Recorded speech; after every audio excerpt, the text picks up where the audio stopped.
Breaking right now, emergency crews are on the scene of a plane crash near Grand Haven. We know that the pilot is okay tonight. The scene just south of the Grand Haven Airport in the woods along Ferris Street. And our Jacqueline Francis just arrived on scene, and she has some new information just in from investigators tonight. Jacqueline.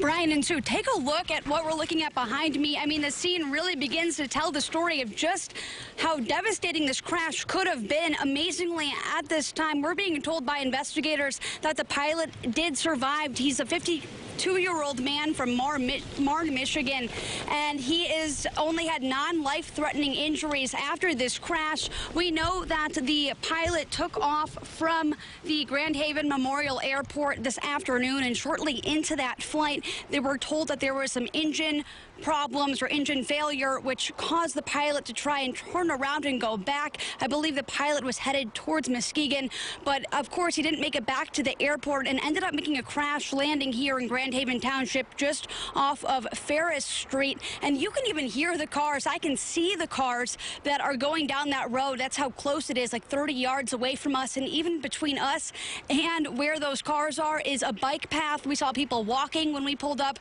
down this bike path. So you can just gives you an idea of how devastating this could have been. People could have been in the area. We're also told the property, this wooded area that we're on right now, it's private property. Someone owns it because there are houses in the area.